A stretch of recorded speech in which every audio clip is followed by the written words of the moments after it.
Now for the latest on the deadly coronavirus, which is being blamed for more than 900 deaths now, including one American.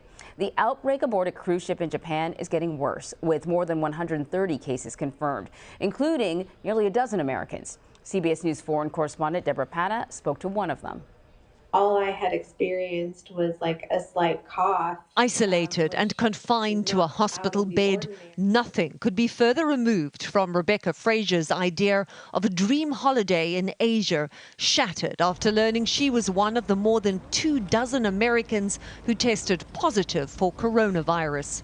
It was a very surreal experience to be told that you have this virus that, as far as I knew, could be deadly at that point, although I didn't feel sick at all. Fraser said it was pretty scary being separated from her husband Kent and taken from the ship to hospital, where she won't be allowed to leave for at least 2 weeks. So what's the first thing you're going to do when you get out of there?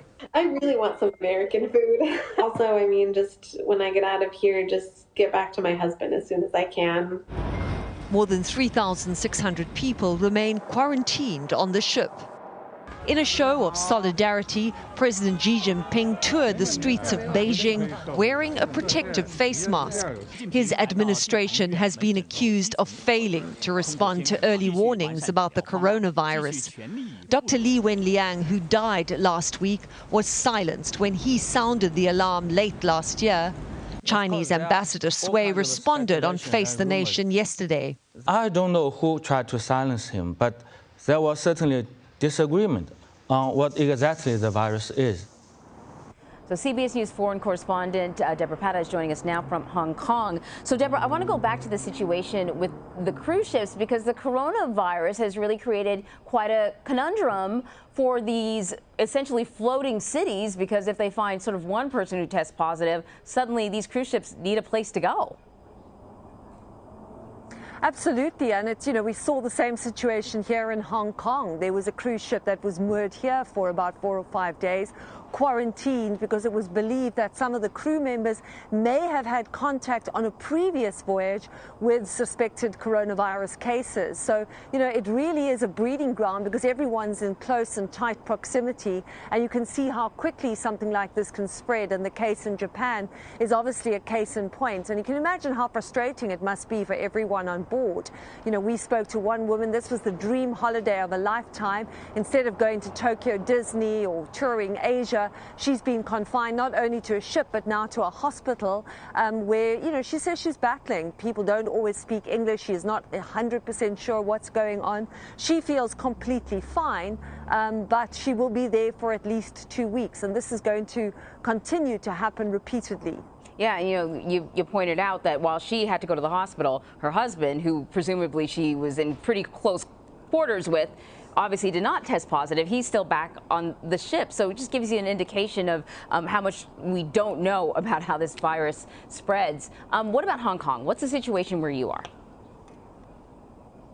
Well, in Hong Kong, they're taking no chances. They have closed most of their borders. Those that do remain open, anyone wishing to come from the mainland has to submit to a 14-day quarantine, and they're being very strict about it. Already over 1,000 people have been issued quarantine orders, and 9 people apparently, disobeyed that and escaped from them. Most of them have been found, but 2 are still missing. And so police have actually issued warrants of arrest, because it is an illegal offense to actually run away from quarantine. So they are looking for them in the city right now.